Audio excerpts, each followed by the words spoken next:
Barefoot Bruisers. I'm Sawtooth Dave. It's MOW. I'm really digging this one, man. This is that one that I sent back to Todd a couple weeks ago, and he redid the finishes for more of my flavor. It's blue when I got it, but hey, it's badass now. Dig the hell out of it.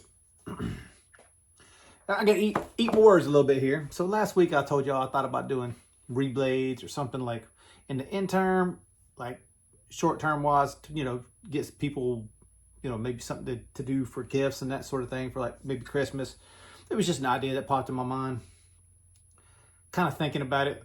I think I did that video on Saturday last week. I'm pretty sure I did it on Saturday, but this is Saturday again. But like, I'm pretty sure I did a week ago. I didn't do it on Sunday. And I'm pretty sure Sunday when I was sitting there thinking about it, I was like, man, I'm on a roll with these origins. Do I really want to stop building origins to start doing reblades?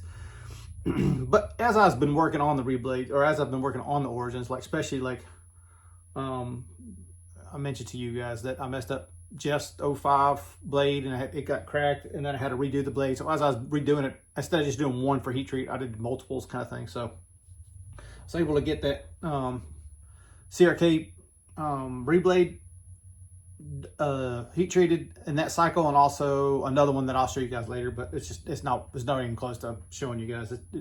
Actually, I rushed it. Normally I prep the steel before I heat treat it, so it's not as hard to like finish doing that finish work stuff too, like sand it all the way up and everything. And this one I just said, well, it's close enough, let's throw it in there and then worry about it after it's heat treated. So that one may or may not turn out. I guess we'll find out. But I wanted to jump right back in on origin. So a while back I had ordered, and I try to do this like a month in advance, so I'm kind of sort of, as I get to something, I already have what I need to keep rolling, so I'm not like, oh damn, and just stop and do this kind of thing. So I had ordered titanium from Alpha 9 Supply a little while back. I think I'd mentioned to you guys before that almost everything I'd gotten previous to this had all been like, I'd have to cut it with an angle grinder, like super long cuts. I was stressing the titanium, so I'd have to run a de-stress cycle in order to kind of sort of get it to cut where it wasn't, potato chipping up everywhere. So this time I tried their stuff, which was all like 2-inch strips, like strips like this. I mean, minus the holes and stuff, but strips like this. So much easier to prep the titanium, way easier. Like, so at this point, like I started it on Monday. I started prepping it, and I got basically the lock sides in there. It's getting prepped for the lock bar cut out, but like you can see, there's like a decent amount of machining on both sides that needs to be done. It doesn't look like much, but every one of those holes have to be swept in and then put in the right position and then to a certain depth, and so it's not just as simple as slapping it on, drilling a hole, and going like all these holes that are in this so far, with the exception of like the counterbores are just end milled. They're not reamed, and yeah, I think everything else is reamed. So everything else is drilled and reamed. So it's multiple stages, center drill, sometimes even pilot drill, and then a drill, and then a reamer. So very time consuming, but I got through basically enough to make 4 folders. So 7, 8, 9, 10. I already started prepping. Like, I just felt like I couldn't stop the momentum as I was going. So G-Man even said it or commented in the last video, but yeah, for me, I was already kind of thinking this way. So he and I kind of think alike on this, but 7 and 13 got to be kind of special, like lucky 7, lucky 13. I don't know, like it's just kind of one of those numerical things, I guess. Like, I don't know. So number 7 is going to be a little bit on the fancier side, not over the top, but I believe you can still see how I got it cut out. And I'm just going to be able to show you the blade because the pieces are, well, I guess I can kind of sort of show you what I'm thinking here. And I got some other ideas, but like I haven't put everything together yet, honestly. Like, so like it's a work in progress. So like I've just kind of thrown it out there to show you guys. But what I decided to do special on this one was get some Chad Nichols 3V cord Damascus. So I believe this is called, it's not the weave. What is it called? Oh man, I'm gonna have to look it up now. Wave. Maybe it's the wave. Can't read the tag from here. Weave. I think it's the weave 3, but it's 3V cord anyhow. So it's Damascus, but 3V cord. So you can kind of basically see the basic etching on that one. You can see I've already got to a point where I'm kind of sort of just about ready to heat treat this guy. Not quite, but I got a few more steps to do. But, you know, we're getting closer on that one. So the handle style on that one was very similar to the 05 I did on that one. So like I said, I can put it together and kind of sort of give you emulation of what it's going to look like, more or less like that. Anyhow, it's not done enough to show you guys to say, hey, if you want it, let me know. But I'm basically saying that the 7 we'll spend a little more time on. I'm going to do a Damascus backspacer. I might try a Damascus pocket clip. I don't know. I'm going to try to fancy it up a little bit for number 7. I'll probably do the same thing for 13. So it ain't going to be the same price. But if you're in the original 16, which I need to look through that, because I'm pretty sure after I get through with this, you know, 7, 8, 9, and 10, the next 4 I'm doing, I'm pretty sure I'm going to be at a point where most of the people on that original 16 that actually wanted to buy a knife will have one. So that's just my anticipation, because, like, not to call a ton of people out, but like I've already talked to Ev. Ev's more into like getting something smaller, a little bit lighter weight. He's having some back issues, or did have back issues. I'm not sure if he still does not. Hopefully not. But I know he's going to wait. I know Nick's kind of down and out. He's going to wait. Billy's not really interested right now, so he's going to wait. So, like, you know, there's several people. So that's just 3 off the top of my head, and I got to look through the list to see what else. I know Justin still wants one, and probably a few other people on that list that still want one. But I think after these 4, I'll be at a point where the original 16 people would have had a chance to get one if they want one, and if they don't contact me. Like, basically, if they, you know, they might not watch the video, so I'll probably try to reach out to them. But if they don't want one of these, and, you know, foreseeable future after I'm done with these 4, I'll have to figure out how I'm gonna do the open up to the public kind of thing. It's a little bit on the thinking side. Like, how am I gonna do that? Because I don't want to do books, because I don't know. Like, a lot of people have asked me for book spots. Book spots to me are like, you're dialed into the exact model you want, the exact blade shape you want, and you want the maker to make exactly what you want to make it. Maybe even some of the features, like some people offer more than others and that sort of thing. But like, it's more dialed into exactly what you want. And I'm still more into the whole, let me make what I like. If you like it, you can buy it kind of thing. So as of right now, I'm thinking more like a lottery type system. I'm thinking it makes more sense to me. Like, I can show a model if it's something you're interested in. You say, yeah, if there's more than one person, I'll figure out how to pick you out of a lineup. At least for the foreseeable, you know, I'm only made 6 of these things. It's not an MOW. It's not a masterpiece that's been fine tuned. Like, Todd's been making these things for over a decade, you know. So like, if you're into MOWs, you can dial in exactly what you want with Todd. He can get you exactly what you want. I'm not there, man. And not only that, but like, design wise, I feel like I'm coming to a pretty much comfortable zone with Origins, where I feel like this will be number 7. I'm kind of I'm not repeating myself, but I'm repeating, you know, some of the things off of other ones on these. Like, I took the handle basically on 5. I'm doing something a little different with it. And the blade basically it's very similar to the second one, but different still. So like, you know, I'm like, you can only get so far out of your own comfort zone, I guess. So what I'm trying to say is that they're not really repeating, but they're repeating, if that makes sense. Like, the same idea is kind of coming out of my head. Anywho's, so that's pretty much what's been happening here. I hope you guys had a good Thanksgiving. Like, we got super lucky. Hot Rod and I were talking about it.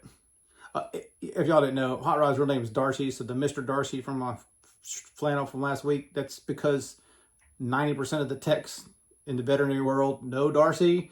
None of them know my name, but very few of them anyhow. So they just started calling me Mr. Darcy. It caught on, so we just leaned into it. That's why that's Mr. Darcy on the ship. For when I worked at the other job, Mr. Darcy, the husband, Sherpa, whatever those, they're all kind of nicknames that I got for that other stuff. Anywho, so Hot Rod and I were talking about it on last Sunday. Like, what are we gonna do for Thanksgiving? Like, we gotta go to the grocery store and at least get groceries. And the grocery stores were packed around here, so like, I didn't want anything to do with the grocery store. And we got stuff to like air fry, and like hot dogs, hamburgers, that sort of thing. Like, that's kind of always around here. So we got food. It's not like we're going hungry, but no special food.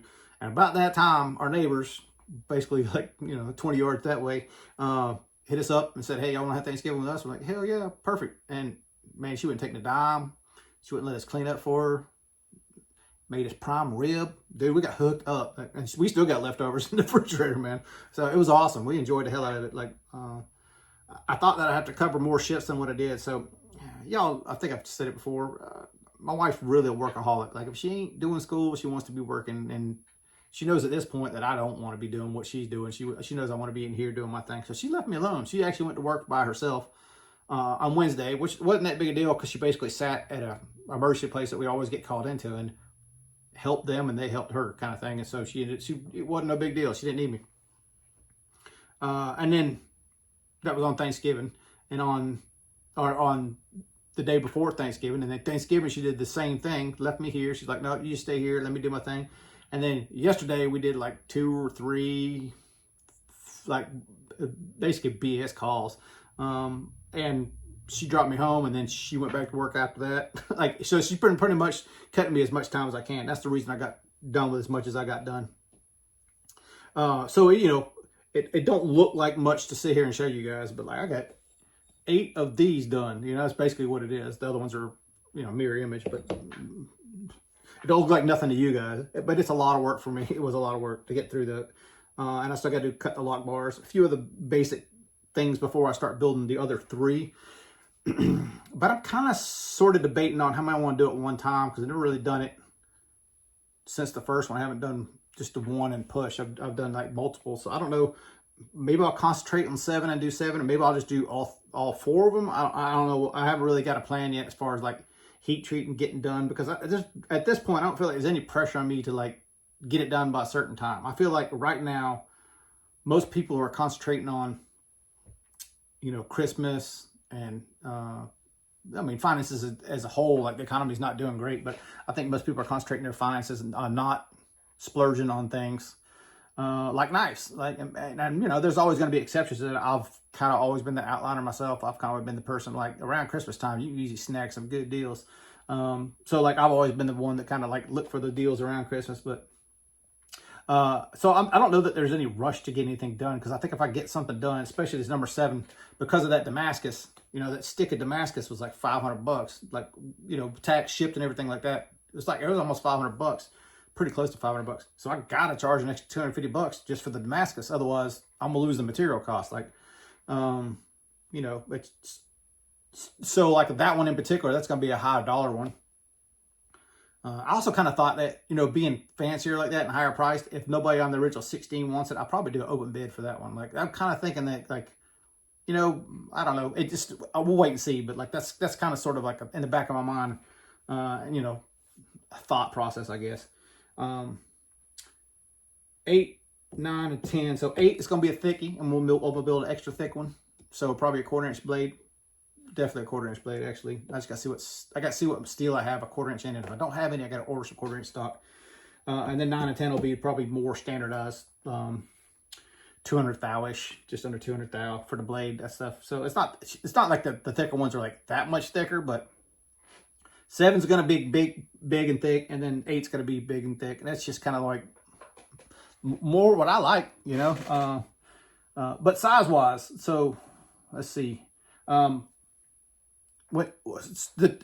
whatever reason, like when I'm sending stuff from here, I get almost no or very little lock stick on something, and as soon as it goes out from here, so is it humidity? Is it temperature? I don't know. But Jeff had the same issue with he got his. He said it was, you know, locking up so bad that, you know, he had to get something to pry it open with, kind of thing. So like that sucks, man. I hate hearing that. Lock bar inserts, maybe. I'm debating on it, man. Like maybe. I'll just leave it at that, because I want the knife to be as solid as I can make it. But the more parts I put in it, the more time I got to put in and stuff, it's going to ultimately be the more money I got to charge for it. So is it going to be like a $50, $7,500 upgrade to do a lock bar insert? You know, is it worth the time and heat treat and everything else to do the lock bar insert? I don't know. I got to kind of, I guess, mentally prepare for that.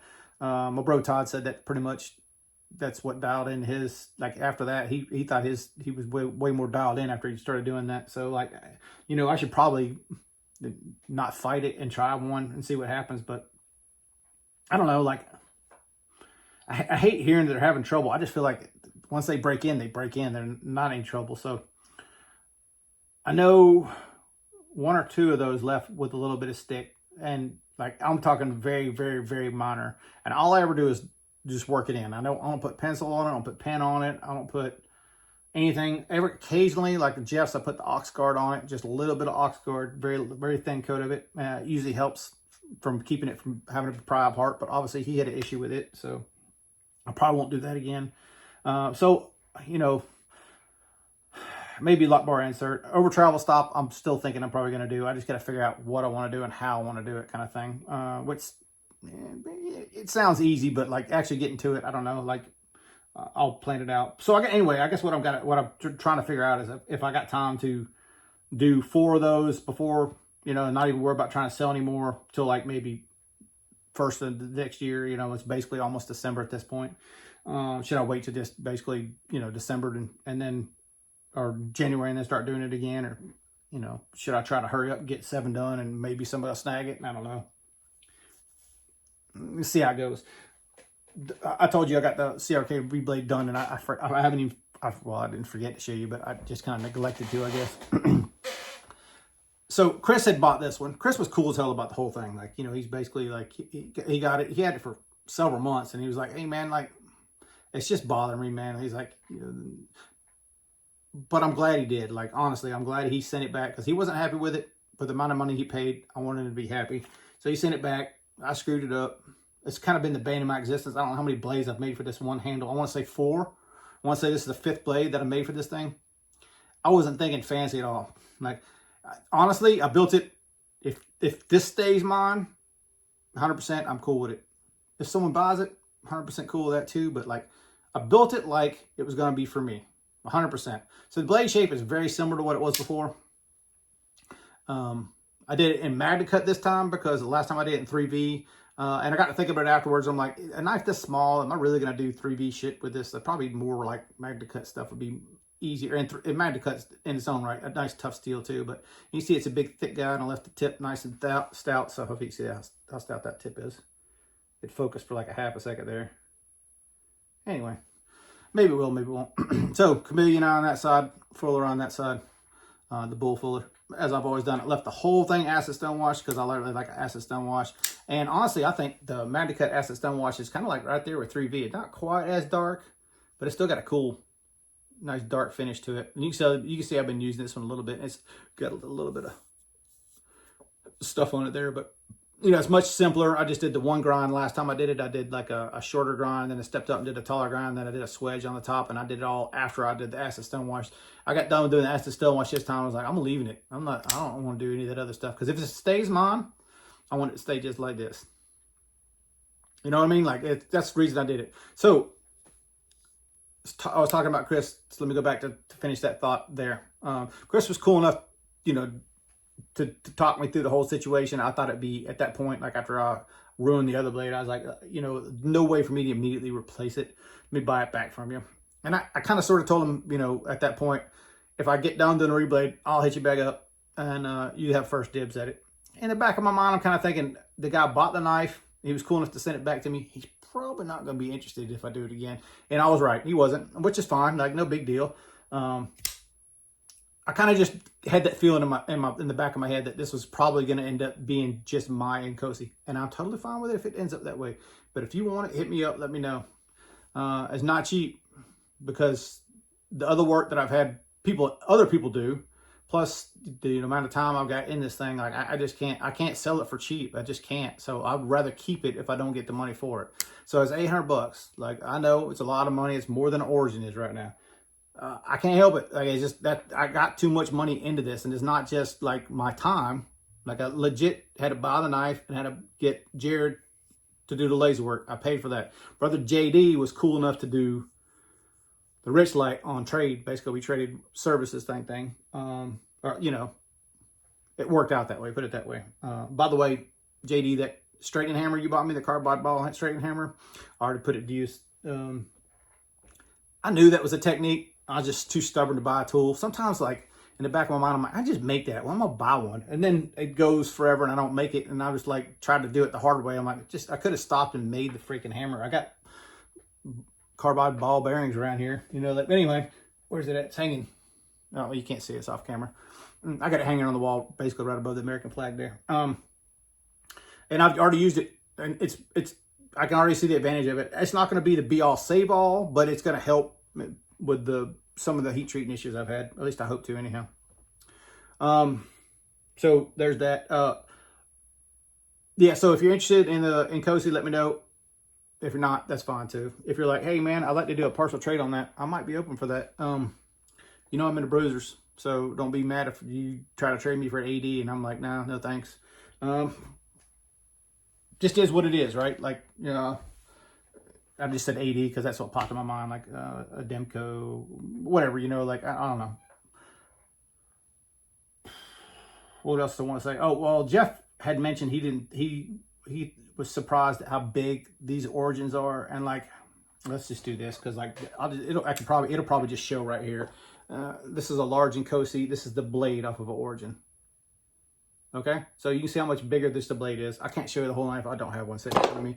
I would love to own one too. That's funny. My brother hit me up. So I told you I was thinking about buying guitar and getting back into guitar, and I was talking to my brother, and you know, it basically came up in a conversation or something. Damn, I lost my train of thought. I tangent off my tangent, and I totally lost my train of thought. What the hell was I just talking about? What was I talking about? Y'all, I'm losing my freaking marbles. Anyhow, size-wise, I was going to go over some. Oh, yeah, he said, man, I like to have one of the origins, dude. Why don't you make me one for me next? I was like, well, I got people waiting, and quite honestly, I'd like to own one myself. I don't even own an origin. That's where I was going with that story. I don't even own an origin. I would love to have one. So keep making them like they're mine. Eventually, one will be mine. I was talking to Steve the other day. He's like, you should just keep number 7. I was like, I don't know, man. Like, I at least got to put it up first, and if nobody buys it, then I'll keep it. But, you know, wouldn't hurt my feelings a bit to keep this one. I mean, Chad Nichols 3V Core Damascus. I got to ask Todd basically how he finished this, because it's like some of the ones he's been doing, like, oh my God, that's a banger. With the Damascus ones he's been doing. Size-wise, again, I'm sorry, y'all. I get my thoughts are just scattered all over the place. So SMF and just blade for the origin. So, like, you know, people think SMFs are big blades. Okay, so this is just the blade. So I'm just showing you, like, it's a big knife. So if you weren't sure that I'm not building little knives, I'm building big knives. Will there be a little knife, a little chonker, maybe? But a little knife like this size, nah, you're probably never gonna see one of those from me. There's tons of other makers out there, and I think you support them too. Was that Moorish, the one that Evan sent and Paul sent one too? I think I've seen a couple Moorishes now. Paul's got a ton of them actually. Yeah, highly recommend that dude's work. His work's looking phenomenal. I don't know what he's charging or what his books times are, but if you like little knives, I'm gonna send you that way. That dude does some great looking work, and he's a newish, not new, but newer, maybe the last couple of years. It's probably less than 5 years, I'd guess. I don't know for sure. I've never really talked to the dude. Anywho, I'm just rambling at this point. I hope y'all had a good Thanksgiving. The guitar stuff we'll get into later. Yeah, we'll get into it later. All right, y'all be cool. Have a good week. See y'all.